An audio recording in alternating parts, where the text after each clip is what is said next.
Le privé pour s'attaquer aux listes d'attente qui n'en finissent plus. Est-ce le remède à privilégier pour notre système de santé?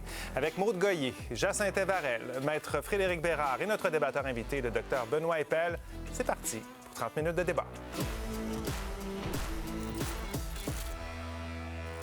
Ça ne date pas d'hier qu'on parle au Québec des fameuses longues listes d'attente pour des chirurgies. La pandémie, on va dire, ça n'a pas aidé du tout. Il y a plusieurs chirurgies qui ont été reportées, mais depuis, la situation s'est quand même améliorée. Seulement entre mars 2024 et mars 2025, le nombre de patients en attente depuis plus d'1 an pour une chirurgie est passé de près de 12 000 à un peu plus de 6 000. Donc oui, il y a une amélioration, mais ça demeure quand même loin de la cible de 2 300 personnes en attente fixée par le ministre de la Santé. Alors, pour y parvenir, il a maintenant décidé, en fait, de faire appel, le ministre, au privé.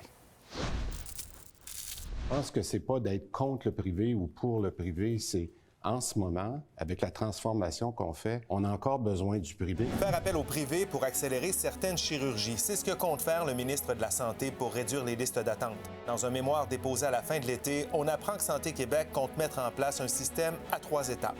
Pour un patient qui attend entre 0 et 8 mois, l'opération sera réalisée dans l'hôpital où la demande a été reçue. Après 9 mois d'attente, il devra obligatoirement se faire offrir une place chez un autre médecin ou dans un autre établissement. S'il n'a toujours pas été opéré après 1 an, son intervention sera réalisée par des médecins au privé. La première phase du plan viserait uniquement les chirurgies plastiques médicalement nécessaires, comme certaines réductions mammaires. D'autres spécialités, comme l'orthopédie, pourraient s'ajouter. Des projets pilotes pourraient être mis en place dès cet automne. Je pense qu'il faut s'organiser pour que le système public et privé soient complémentaires. Si le plan s'avère concluant, tous les Québécois en attente depuis plus d'1 an auront accès à des cliniques privées sans frais, et ce, peu importe leur région. Alors, notre question ce soir, est-ce que vous êtes pour ou contre faire plus de place au privé dans notre système de santé? Premier tour de table, Maude. Je suis pour. Je vais le dire tout de suite d'entrée de jeu, je suis pour le service public, je le soutiens, mais je pense qu'il faut aussi réformer les services aux usagers. Mais ceci dit, en ce moment, il faut désengorger le système parce qu'il y a des gens qui souffrent. Alors, à cause de ça, je pense qu'il faut introduire du privé, puisque ça fait partie des solutions possibles. Jacinthe. Je suis pour. Il y a une belle complémentarité qu'on peut aller chercher entre le privé et le public. Et ils ne sont pas opposés. Au contraire, ils sont complémentaires. Le privé va permettre d'alléger le fardeau et la pression sur le système public. Positionnement, Frédéric? Je suis contre. L'un des éléments les plus importants qui nous distinguent des États-Unis, des Américains, c'est notre système de santé publique. Si on tient encore à la justice sociale, à l'équité, on doit le maintenir. Docteur Eppel. Le privé en santé, c'est la meilleure façon d'augmenter les iniquités d'accès, pire qu'ils le sont maintenant. D'ailleurs, le pire pays, c'est les États-Unis. Et le pire pays de l'OCDE en termes de pourcentage de soins qui sont assumés par le privé, c'est le Canada. Je viens d'entendre le soupir de Jacinthe. Retiens-toi, Jacinthe, pas tout de suite. C'était le moment des positionnements. Alors, le clan du pour, le clan du contre, on va aller voir où se situent nos téléspectateurs en ce début d'émission. Eh bien, 48... regardez comment c'est chaud. 48 des internautes sont pour faire plus de place au privé dans le système de santé, alors que 52 des internautes sont contre. Vous n'avez pas encore répondu à la question. Vous savez comment ça marche? Quand vous avez eu votre idée de fête, vous balayez le code QR, vous répondez, vous commentez par courriel sur X ou sur Blue Sky. Et Dr Eppel, sachez que les gens peuvent voter pour qui a les meilleurs arguments autour de la table. Alors, c'est le temps de les préparer et de les sortir. Je les préparer, il est trop tard. Oui, non, j'espère que vous les avez... je sais que vous les avez préparés. L'interrupteur, il faut vous en servir une fois pendant le débat. C'est pour aller au bout de votre argument. Mais vous pouvez vous en servir également pour corriger des propos qui pourraient être dits autour de la table si vous croyez qu'il y a correction qui est nécessaire. Alors, allons-y un peu là-dessus, mais avant, là, je sais que tu veux plonger sur la question générale sur la santé, mais avant, je veux vous entendre sur la décision qui a été prise là pour les listes d'attente. Ce sera des projets pilotes, donc de payer des opérations qui seront réalisées au privé pour les patients que ça fait plus d'1 an qui attendent. Est-ce que vous saluez ça, Dr Eppel? Là, le contribuable, permettez-moi l'expression, vient de se faire fourrer. OK. Alors, non seulement on s'est payé des belles salles d'opération, des beaux hôpitaux, et puis là, on prend le personnel qu'on a formé, on l'a envoyé au privé, puis on va dire aux gens, bien là, on va payer plus cher. Le gouvernement dit, on va payer plus cher pour les envoyer au privé que de les opérer dans nos propres salles d'opération pour que les gens qui sont payés. On les a pas directement envoyés, ces employés-là, là-bas. C'est qu'ils ont quitté le privé pour se rendre au public. Ils ont quitté le public pour se rendre au privé. C'est ça. On a des équipements, des salles d'opération, 130 salles en moyenne par jour au Québec de salles d'opération qui sont fermées, et on prend les patients et on les envoie au privé, payer plus cher pour avoir la même opération. L'exemple que je donne, je m'achète un beau char neuf chromé, il est dans ma cour, je paye mes mensualités, je mets pas d'essence dedans, puis je prends le taxi pour aller travailler, je me paye ça matin et soir. Ouais. Mais là, les voisins vont me trouver drôle. Puis je paye le taxi plus cher. Mais là, votre exemple, Dr. Pless, c'est comme si, dans le fond, c'est parce qu'il n'y a pas personne pour le conduire, la voiture. Moi, là, je suis pour le système public. Pour vrai, je pense que c'est une mesure temporaire de faire du privé. Mais que quelqu'un souffre, que 150 000 Québécois souffrent, donc plus de 6 200 depuis 1 an, on a une solution. C'est temporaire. Je veux pas que ça reste comme ça. Non, c'est pas temporaire. Mais il faut ça ne sera jamais ça. C'est ce que le gouvernement tente de nous faire croire. C'est une solution temporaire. Ça veut dire qu'un jour, il n'y aura plus de gens en attente de chirurgie. Qu'est-ce qui est temporaire? Non, on va désengorger le système. Ça ne va pas désengorger le système parce qu'on va nourrir une machine privée. Vous savez, les médecins qui ont investi 10-15 millions dans leur clinique, qui recrutent du personnel, ne font pas ça de façon temporaire. Ils se sont partis d'une business, ils vont runner et on va devenir dépendant de cette source-là. On va avoir sous-traité au privé. Il n'y a rien de temporaire. J'ajouterais aussi que le privé en santé ne fait qu'augmenter depuis X décennies. Ça n'a jamais reculé d'un iota. C'est une excuse parce que si Christian Dubé avait le choix, comme François Legault, il ferait exactement ça. Il ouvrait encore davantage. On mélange beaucoup plein de choses. Là. Nos adversaires, de l'autre côté de la table, les deux ont souligné le système américain. Là, tout d'abord, je veux casser ça en partant. Là. Il n'est pas question, quand on parle du privé au Canada, il n'est pas question d'imiter le système américain. C'est induire les gens en erreur de comparer ça aux États-Unis. Ce que le ministre de la Santé a proposé, là, c'est de diriger des patients vers le privé où ce sera la RAMQ qui couvrira les frais. Ça n'a rien à voir avec les États-Unis. Les États-Unis, il n'y a pas un système d'assurance universelle, c'est une assurance privée. Alors, c'est pas comparable. C'est la RAMQ qui paierait les soins au privé. Et si vous dites que c'est normal qu'un patient attende 9 mois en souffrance, il a besoin d'une chirurgie, il attend 9 mois, 1 an, et on dit « Oh non, il ne faut pas que ces gens-là s'en aillent vers le privé. » Mais non, mais attends, on doit les opérer dans le bon délai et on doit rendre notre système de santé publique assez attractif pour que les gens qui sont au privé soient dans notre système. Moi, j'ai une question pour vous. J'ai une communicant. question pour Dr. Eppel. Un temps adéquat quand on a besoin de se faire changer la hanche ou n'importe quelle opération orthopédique, ça devrait être quoi? Il n'y a pas de réponse à ça. Parce que certaines chirurgies, ça devrait être fait la semaine prochaine. Là. Puis les chirurgies, dans le 1 an, là, il y a des affaires qui ne sont pas déraisonnables là-dedans. Des pacotilles, des petites affaires sur la peau qu'il fallait enlever, qui sont bénignes. Là. C'est pas tout qui est 1 an, pas tous les gens qui ça fait 1 an qui attendent, là, qui sont en sport-fond chez eux. Il faut faire attention à ça. Oui. Il faut prioriser le bon délai pour la bonne personne. Okay? Donc là, il ne faut pas non plus penser que tout le monde souffre. Il y a beaucoup mais oui, il faut opérer les gens. Orthopédiques, on sait que en particulier les chirurgies orthopédiques. Mais je reviendrai avec un argument que j'ai entendu tantôt, qu'on va alléger le système. On ne va pas alléger le système, on va alourdir le système. Parce que qu'est-ce qui va être opéré dans ces cliniques-là? C'est des petits cas, des affaires électives, de la chirurgie esthétique, par exemple plastique, médicalement requise, des chirurgies de hanches, de genoux, des cataractes, des affaires de main. Il va rester quoi dans les hôpitaux? Des gros cas compliqués de soins intensifs. Parfait. Et c'est ça qui va en plus... plateau technique. C'est à ça que ça sert un hôpital. Un hôpital, ça sert à avoir un plateau technique important et comme pour cette machine, les situations graves. Et comme cette machine au privé sera de plus en plus nourrie, elle va continuer à devoir recruter des gens dans le réseau public et on va continuer à appauvrir le réseau public de ces gens-là. Mon espoir, c'est que, en fait, les gens qui souffrent, qui attendent, j'en connais dans mon entourage, des gens qui ont, par exemple, un cancer, qui attendent une opération, qui savent en juillet, je parle de ma mère, qui est finalement opérée récemment. La tumeur a grossi, c'est compliqué. Si elle avait pu aller au privé, là, puis s'éviter la déprime, la dépression, son bien-être psychologique, on l'aurait fait. Là où je veux en venir, c'est que pour moi, le privé... J'ai pas terminé.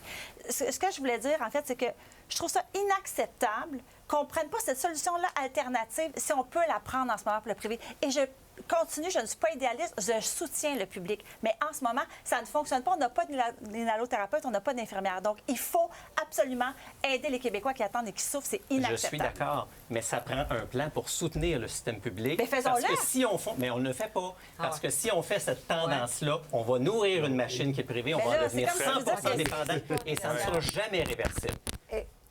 Oui, parce que je pensais que tu voulais... Oui. Après, c'est bien lancé. J'ai tout mon temps, moi. C'est parce J'ai qu'on tout mon fait- temps. on présente des situations de cause à effet sans démontrer le lien de cause à effet. De dire que de diriger des patients vers le service privé, Ça va nourrir le privé. ça vide le système public. Absolument pas. Absolument pas. Non, mais il faut faire la démonstration de Moi, ce qu'on si avance. j'étais... oui, bien, absolument. Et il n'y a rien d'intéressant pour une infirmière à se dire, moi, je travaille au bloc opératoire, je fais des nuits, je fais des fins de semaine, on est des cas dans des situations difficiles. Hey, je peux avoir une belle job dans des belles salles d'opération neuves, d'une belle clinique dans l'ouest de Montréal, de semaine, du lundi, 8 h. C'est comme ça qu'on va C'est perdre. intéressant, maudit, pour les C'est comme ça infirmières. qu'on va perdre. Bien sûr. Ce que l'affaire Puis les que- jeunes diplômés, ils vont se dire quoi? Hey, moi, aller me faire c'est exact. chier à l'hôpital, moi, les fins de Donc, semaine, on les fins garde de notre semaine système sur deux. soviétique. M'a regardé, c'est pas un système soviétique. OK, hey, on va aller à la pause là-dessus. Tiens, je rappelle notre question ce soir. Est-ce que vous êtes pour ou contre faire plus de place au privé dans le système de santé? Allez répondre à la question, commentez et restez avec nous parce que décidément, c'est bien parti ce débat-là puis ça va se poursuivre au retour.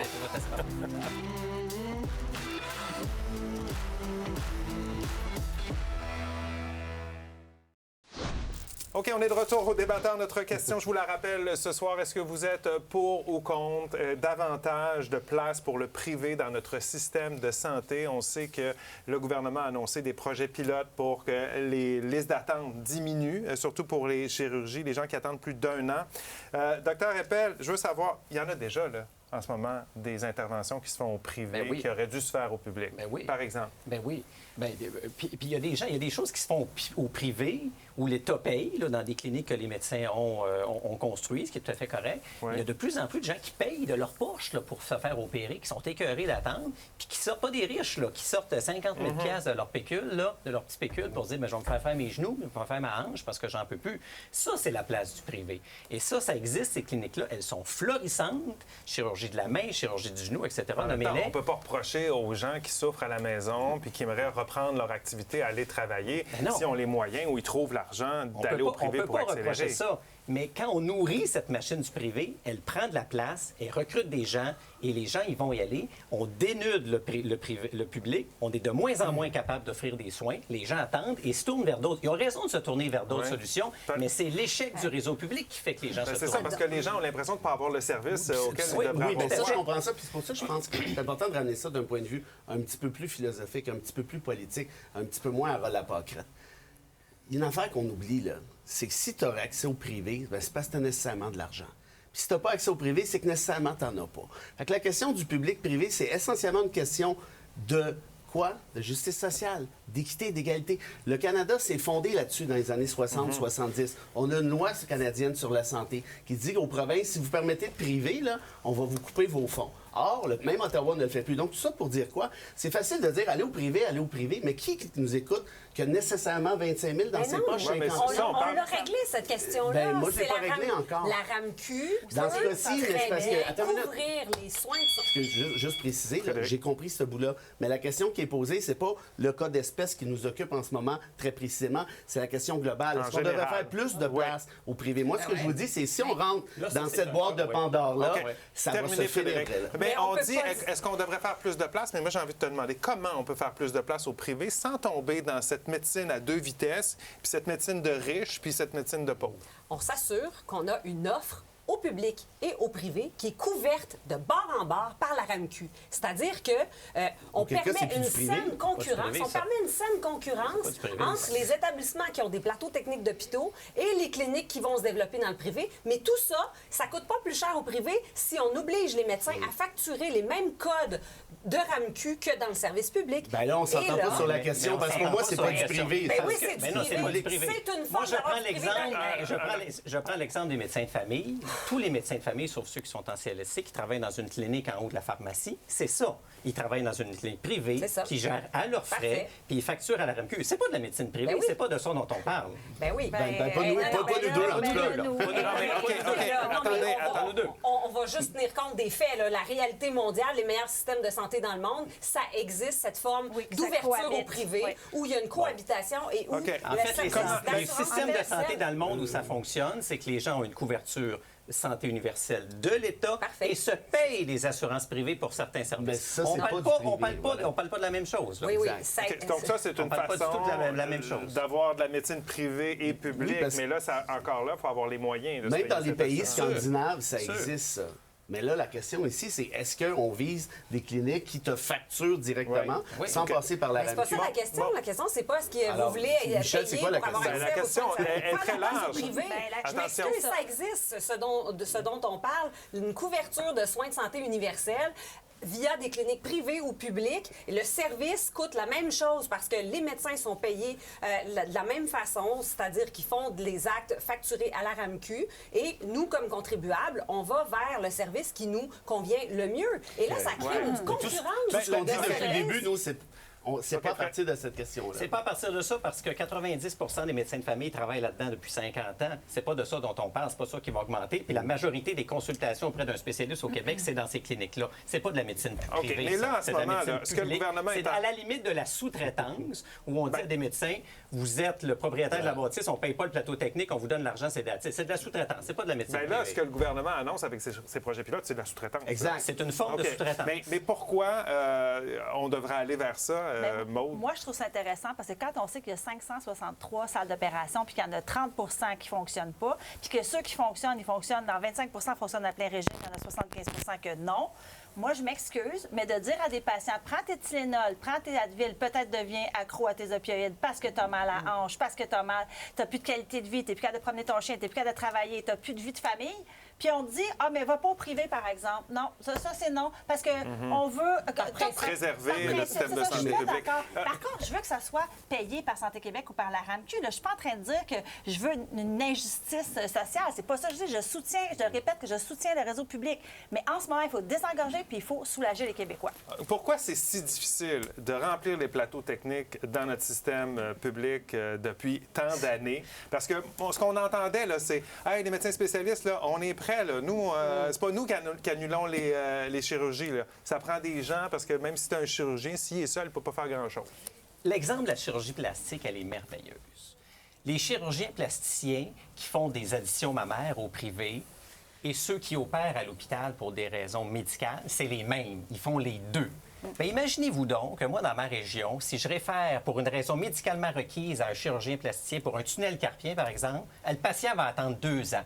S'il veut se faire mettre des boules, il va le voir la semaine prochaine. Le même gars, le même médecin va être vu la semaine prochaine. Parce qu'il n'y a pas l'équipe technique dans le public, donc il y a du temps pour aller en faire dans le privé. Mais visiblement, quand on amène des gens vers le réseau privé, on dénude le réseau public. Puis là, gardons ça, ils sont capables d'opérer au privé, puis ils sont plus capables d'opérer au public. On sait qu'on avait dit qu'on mettait 400 millions de dollars. C'est l'année passée, c'était en mai 2023-2024, on avait dit on met 400 millions de dollars pour rendre nos salles d'opération vraiment qui vont fonctionner à plein régime. Donc, on voulait former des infirmières, faire du temps double aux gens.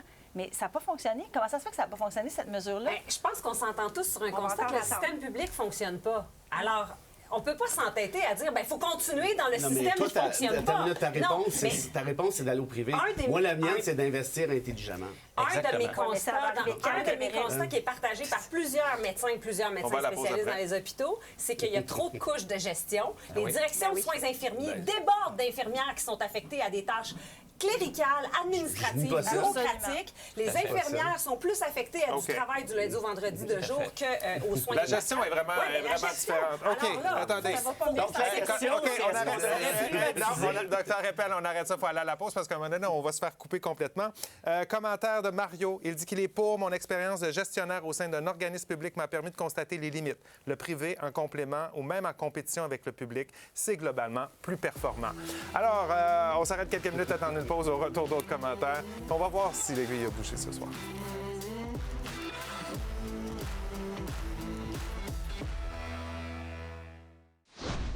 On est de retour. Et ça débat pendant les pauses dans ce sujet. Est-ce qu'on fait plus de place au privé ou pas dans notre système public? Commentaire de Suzanne. Elle est contre l'idée. Plus de privé, c'est cannibaliser le public. Quel intérêt ça sert à part celui des médecins qui gambadent déjà du privé au public? Vous en parliez un peu. Dr Eppel. Gilles nous dit contre, ma conjointe en a payé le prix fort. Elle n'a pas eu les soins post-opératoires dont elle avait besoin à cause du déséquilibre créé par le privé. Et Jean nous dit pour, les hôpitaux ne fournissent pas à la tâche, mais si on utilise le privé, le suivi doit se faire par le privé également. Tu disais pendant la pause, tu es allé à l'hôpital aujourd'hui? J'ai passé la journée à l'hôpital et je parle beaucoup avec les médecins spécialistes quand je vais à l'hôpital. Je parle avec le personnel. Et ce que je constate, c'est que le système est complètement dysfonctionnel. Il faut amener de la concurrence pour redynamiser, brasser les cartes, s'assurer qu'on a moins de niveau de gestion aussi, s'assurer aussi que l'emprise syndicale, l'emprise corporatiste soit un peu déstabilisée, justement pour amener un souffle nouveau. Ça, c'est un point que le privé ne doit pas avoir les mêmes complications. Là. Je veux dire, il n'y a pas de syndicat à gérer. Là. Effectivement, on peut faire cet objectif auquel je suis tout à fait d'accord. Dans un réseau public qu'on doit renforcer et on doit croire en notre réseau public, puis attirer notre monde, puis les garder pour qu'on nourrisse ce réseau de santé. Ultimement, c'est quoi l'idéal? Qu'est-ce qu'on doit faire? Ça prend une solution. C'est un choix de société qu'on a fait il y a plusieurs années. Si tu donnes un pied au privé, il va prendre 10 pieds, puis ainsi de suite. On est dans une étape charnière. On réinvestit, on réintègre, puis peut-être qu'on agit plus intelligemment. C'est là-dessus on est d'accord. Moi, je veux pas qu'on remplace le public, mais je veux qu'on vienne le compléter, en fait. Il y a une nuance. Puis moi, je suis juste une citoyenne, je suis pas une spécialiste, je suis pas médecin, mais je suis une citoyenne, puis je veux être soignée à temps. Donc, si le privé peut m'aider, bougeons. Ouais, et il y a des milliers de Québécois qui sont en attente de soins. Inacceptable. Ça affecte leur qualité de vie dans bien des cas. Et ils souhaitent juste retrouver leur vie normale dans bien des cas. Il ne faut pas oublier aussi qu'on empêche les médecins de se désaffilier. Là. Ils doivent s'affilier ou se désaffilier de la RAMQ. Ils pourraient naviguer entre les deux. Il reste moins de 30 secondes. Allons voir en début d'émission, vous vous souvenez, 48 du côté du pour, 52 du côté du contre. Est-ce que ça a bougé? Oui, ça a bougé. Donc, 36 du côté du pour. 64 des gens nous disent être contre davantage de privé dans le système de santé. Dr Eppel, vous êtes le choix du public et c'est pas arrangé avec le Godévy, c'est le vrai vote. Les meilleurs arguments selon nos téléspectateurs ce soir. Merci beaucoup d'avoir été avec nous. Merci, Dr Eppel.